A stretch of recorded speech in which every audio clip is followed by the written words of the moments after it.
Welcome to the Flag Bearer channel. This is Little Known Black History Facts.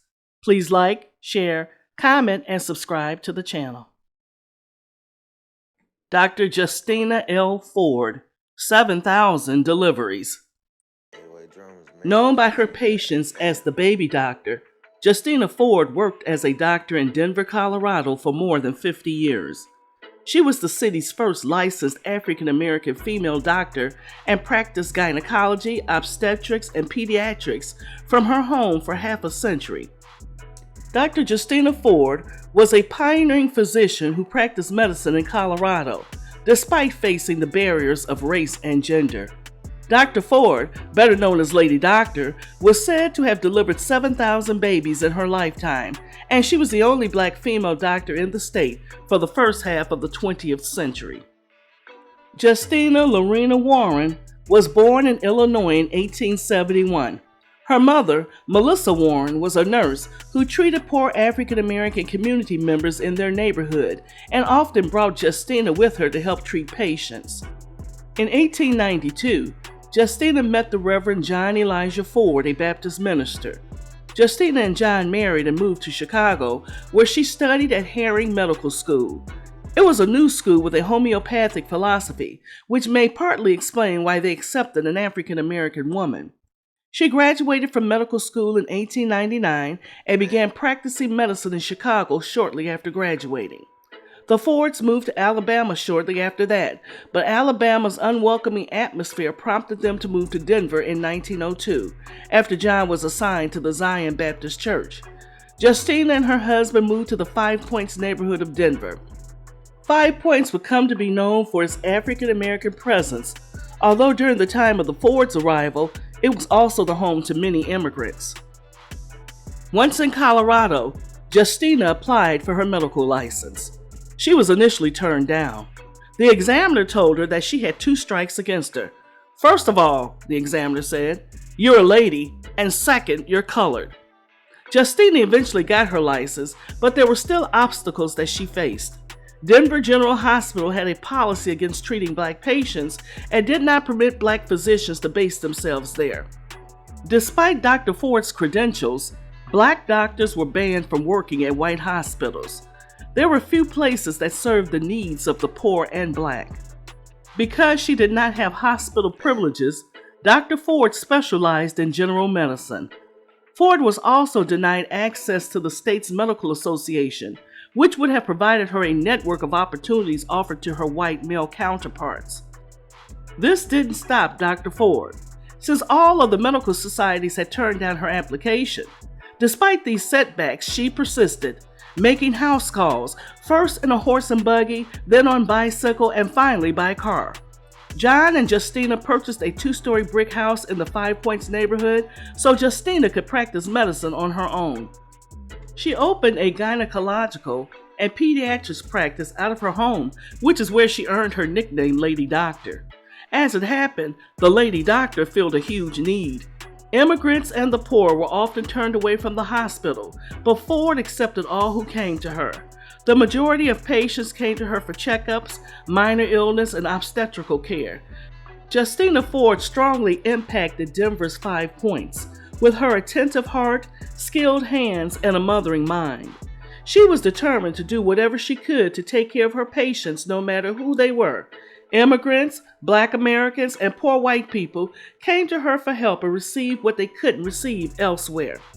Ford's generosity was legendary, and she often accepted exchanges of goods for her services if patients didn't have the money to pay her. Many of them paid for their care with groceries, poultry, textiles, or other goods.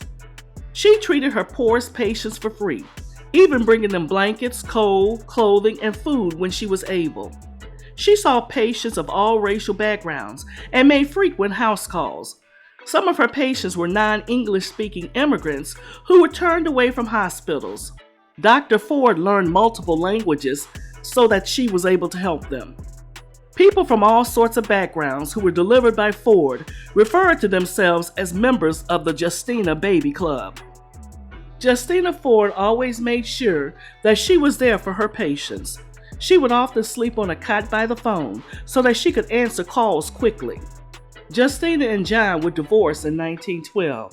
She later married Alfred Carter, who would drive her to her house calls when needed.